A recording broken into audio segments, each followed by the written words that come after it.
Et si une simple entreprise de sécurité cachait en réalité une opération beaucoup plus sombre? Et si, derrière des bureaux ordinaires, se jouait une guerre invisible capable d'influencer toute une économie? Aujourd'hui, nous allons plonger dans une affaire explosive. Une affaire qui mélange espionnage, intérêt stratégique, services de renseignement et souveraineté nationale. Une affaire qui porte un nom. Et ce que vous allez découvrir pourrait bien vous surprendre. Tout commence par une enquête discrète. Rien ne laisse présager un scandale. Officiellement, Amarante International est une société française spécialisée dans la sécurité. Son rôle: protéger des sites sensibles. Fournir des services de gardiennage. Une activité normale.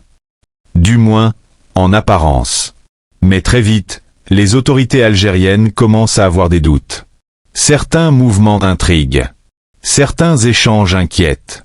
Et lorsque la brigade de lutte contre la criminalité économique et financière décide de creuser, la découverte est troublante. Selon les accusations, l'entreprise ne faisait pas que protéger des informations. Elle les collectait. Elle les analysait.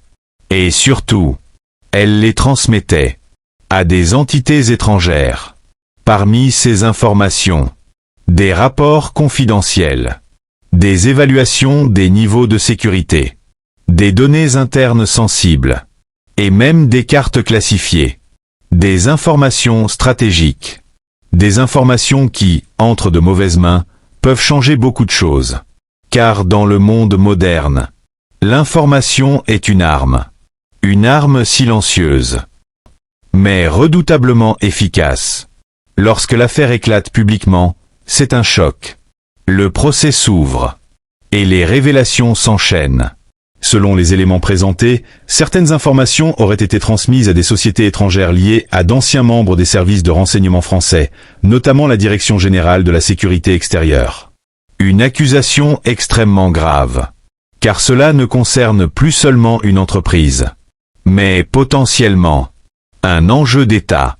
La justice algérienne décide alors de frapper fort, très fort. Le verdict tombe. Certains responsables sont condamnés à 20 ans de prison. Une peine lourde. Un signal clair. Un message envoyé au monde entier. L'Algérie ne tolérera aucune ingérence. Mais ce n'est pas tout. Le procès révèle un autre détail inquiétant. Les communications auraient été effectuées à l'aide d'équipements illégaux. Des systèmes discrets. Difficiles à tracer. Et surtout, ces activités auraient continué même après une décision officielle ordonnant la fermeture de l'entreprise en décembre 2023. Les opérations ne se seraient pas arrêtées, malgré l'interdiction. Ce point change complètement la perception de l'affaire, car cela suggère une volonté de poursuivre les activités coûte que coûte. Pourquoi prendre un tel risque? Pour comprendre, il faut regarder les conséquences possibles. Car l'objectif présumé dépasse largement le simple cadre de l'espionnage classique. Selon plusieurs analyses, le but aurait été d'influencer l'image de l'Algérie, de créer un climat d'incertitude, de donner l'impression d'un environnement instable.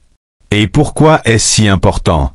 Parce que l'image d'un pays influence directement son économie. Les investisseurs réfléchissent, évaluent les risques, et parfois, une simple information négative peut suffire à faire fuir des millions, voire des milliards. C'est ce qu'on appelle l'espionnage économique. Une guerre moderne. Une guerre sans armes visibles, mais avec des conséquences bien réelles. Cette affaire intervient dans un contexte déjà fragile entre l'Algérie et la France. Une relation complexe, faite de coopération, mais aussi de tension. Et ce scandale vient ajouter une nouvelle zone d'ombre. Car une question reste sans réponse claire. Qui était réellement derrière cette opération? Une initiative privée? Ou quelque chose de plus grand? Officiellement, aucune implication directe de l'État français n'a été confirmée. Mais le doute s'est installé. Et dans les relations internationales, le doute change tout.